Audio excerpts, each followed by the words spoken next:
your birthday? How do you know about it? I always remember her birthday. I want to give you a gift. I'm so excited about it. Yes, What's the gift? What's the surprise gift? for you. Okay. So I close your eyes. Close my eyes. Okay. Okay. I close my eyes. Open it. Ta-da! Wow! Wow! You can take it as your birthday gift. Thank you. Wait. Why? Why? You want me to give this for you now? Or you want me to keep it and give it to you next year? Should I take it for now or next year? Now or next year? Now, next year.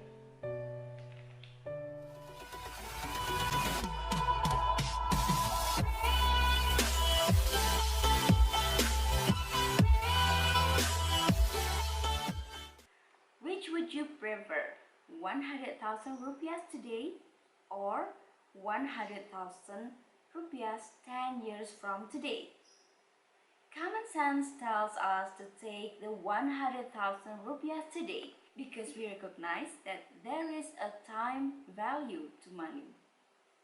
The immediate receipt of 100,000 rupiahs provides us with the opportunity to put our money to work and can earn interest. In a world in which all cash flows are certain, the rate of interest can be used to express the time value of money. As we will soon discover, the rate of interest will allow us to adjust the value of cash flows whenever they occur to a particular point in time. Given this ability, we will be able to answer more difficult questions such as which should you prefer, 100,000 rupiahs today or 200,000 rupiahs 10 years from today? To answer this question, it will be necessary to position time-adjusted cash flows at a single point in time so that a fair comparison can be made. Most financial decisions, personal as well as business, involve time value of money consideration. In this video, we learn that the objective of management should be to maximize shareholder wealth, and that it depends in part on the timing of cash flow. Not surprisingly, one important application of the concept stressed in this video will be to value a stream of cash flow. Indeed, how much of the development of this video depends on your understanding of the video. You will never really understand finance until you understand the time value of money. Although the videos that follow cannot avoid being mathematical in nature, we focus on only a handful of formulas so that you can more easily grasp the fundamentals. We start with a discussion of simple interest and use this as a springboard to develop the concept of compound interest. Also, to be observed more easily the effect of compound interest, most of the examples in this video assume an 8% annual interest rate. Simple interest is interest that is paid on only the original amount or principal borrowed. The rupiah's amount of simple interest is a function of three variables: the original amount borrowed or principal, the interest rate per time period, and the number of time periods for which the principal is borrowed. The formula for calculating simple interest is SI equals P0 times I times N, or simple interest equals principal or original amount borrowed at time period 0 times interest rate per time period times number of time periods.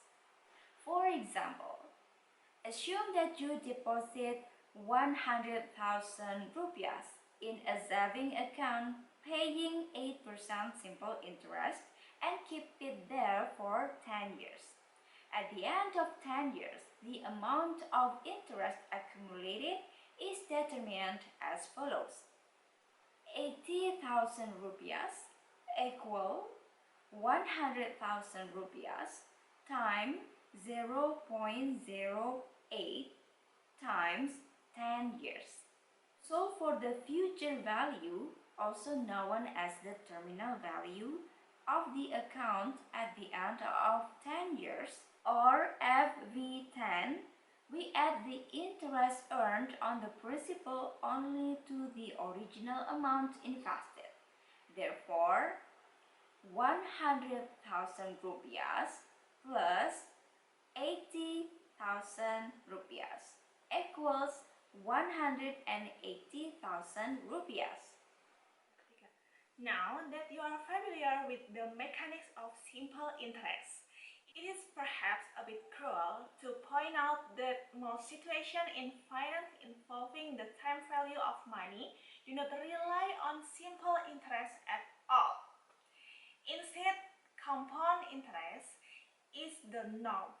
However, an understanding of simple interest will help you appreciate compound interest all the more.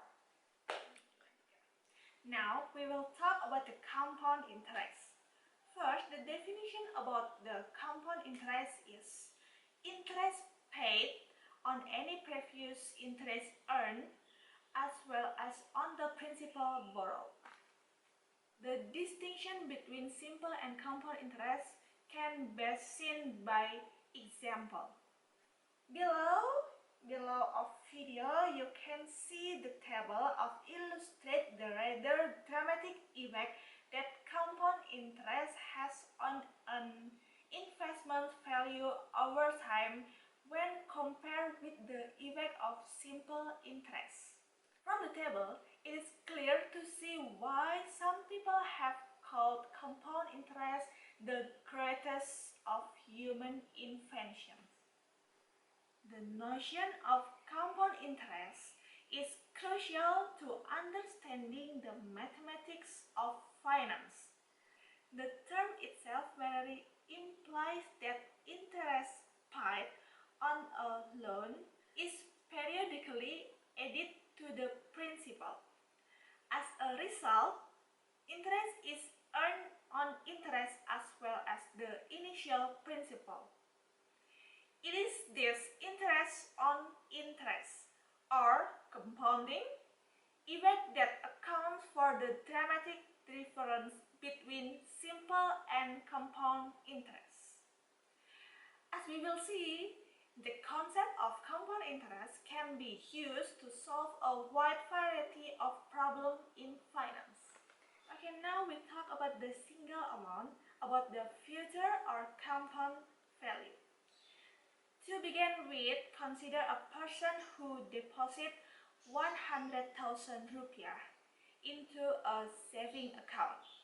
If the interest rate is 8%, compound annually, how much will the 100,000 rupiah be worth at the end of a year?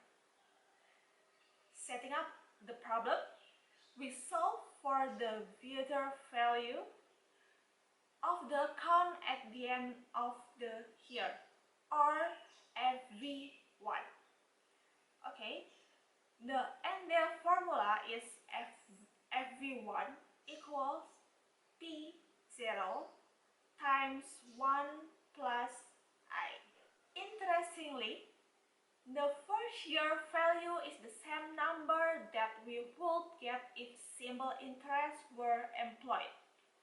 But this is where the similarity ends. So, what if we leave 100,000 rupiah on deposit for 2 years? The 100,000 rupiah initial deposit will have grown to 108,000 rupiah at the end of the first year at 8% compound annual interest. Going to the end of the second year, 108,000 rupiah becomes 116,000 rupiah as 8 in interest is earned on the initial 100,000 rupiah, and the 64,000 rupiah is earned on the 8,000 in interest credit to our account at the end of the first year. In other words, interest is earned on previously earned interest, hence the name compound interest. Therefore, the future value at the end of the second year is, you can see the formulas and calculated below. Then at the end of 3 years, the account will be worth this. Below you can see the formulas and the calculation. In general, FVN, the future compound value of a deposit at the end of n period, is This table, called appropriately future value interest factor tables, are designed to be used with example. The second table is one example covering various interest rates ranging from 1 to 15%. The interest rate headings and period designation on the table are similar to map coordinates. They help us locate the appropriate interest factor. For example, the future value interest factor at 8% for 9 years is located at the intersection of the 8% column with the 9 period row and equals 1.999. This 1.999 figure means that 1 rupiah invested at 8% compound interest for 9 years will return roughly 2 rupiah, consisting of initial principal plus accumulated interest. Present or discounted value. We all realize that a rupiah today is worth more than a rupiah to be received 1, 2, or 3 years from now.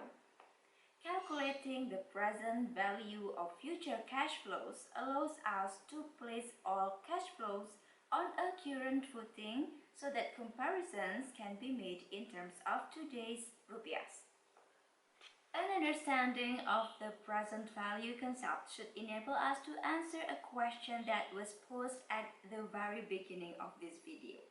Which should you prefer, 1 million rupiahs today or 2 million rupiahs 10 years from today?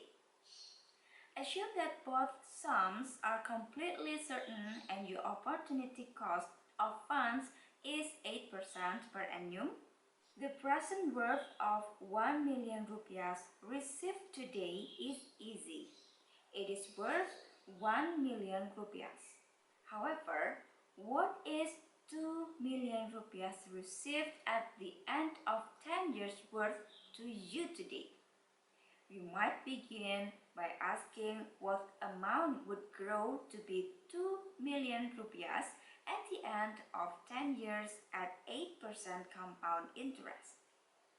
This amount is called the present value of 2 million rupiahs payable in 10 years, discounted at 8%. In present value problems such as this, the interest rate is also known as the discount rate or capitalization rate. Finding the present value or discounting is simply the reverse of compounding. Therefore, let's first retrieve this one. Rearranging terms, we solve for present value, like this one.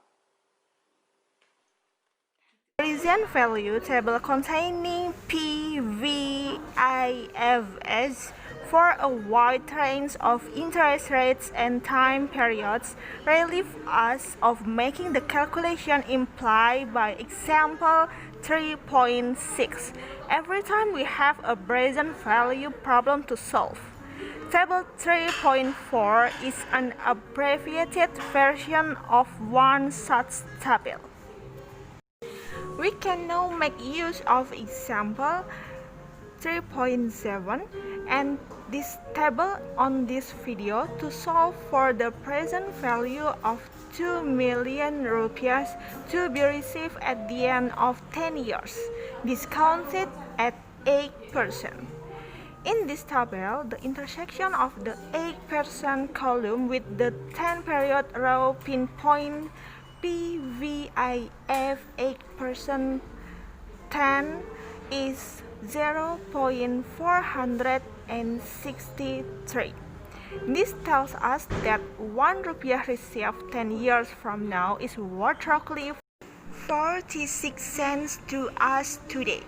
Armed with this information, we get. Finally, if we compare this present value amount 926,000 rupiah with the promise of 1 million rupiahs to be received today, we should prefer to take this 1 million rupiahs. In present value terms, we would be better off by 74,000 rupiahs. 1 million rupiahs minus 926,000 rupiahs equals 74,000 rupiahs. Okay, for the next discussion is unknown interest or discount rate. Sometimes we are faced with a time value of money situation in which we now put the future and present value as well as the number of time periods involved. What is unknown, however, is the compound interest rate or I implicit in the situation. Let's assume that if you invest 1 million today, you will receive 3 million in exactly 8 years.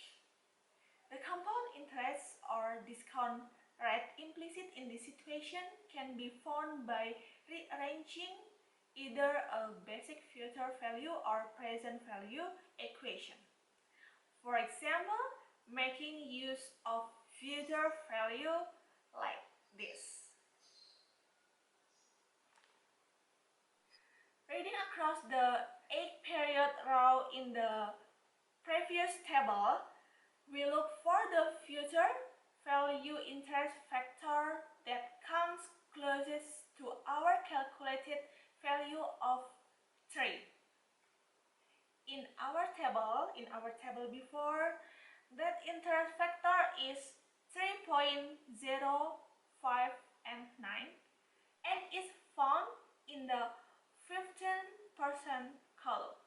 Because 3.059 is slightly larger than 3, we conclude that the interest rate implicit in the example situation is actually slightly less than 15%.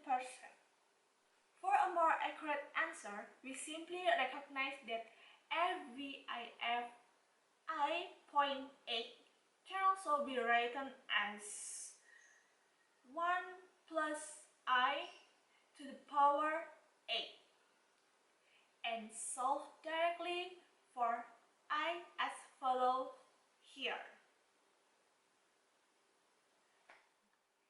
Unknown number of compounding or discounting periods. At times, we may need to know how long it will take for a rupiah amount invested today to grow to a certain future value given a particular compound rate of interest. For example, how long would it take for an investment of 1 million rupiahs to grow to 1,900,000 rupiahs if we invested it at a compound annual interest rate of 10%. Because we know both the investment's future and the present value, the number of compounding or discounting periods or N involved in this investment situation can be determined by rearranging either a basic future value or present value equation. Using future value, we have the formula like this one, and we found 1.9. Reading down the 10% column in the previous table, we look for the future value interest factor in that column that is closest to our calculated value. We find that 1.949 comes closest to 1.9, and that its number corresponds with the 7-period row. Because 1.949 is a little larger than 1.9, we conclude that there are slightly less than 7 annual compounding periods implicit in the example situation. For greater accuracy, simply rewrite FVIF 10% n as 1 plus 0.10 to the power n and solve for n as follows. And you will get 6.73 years.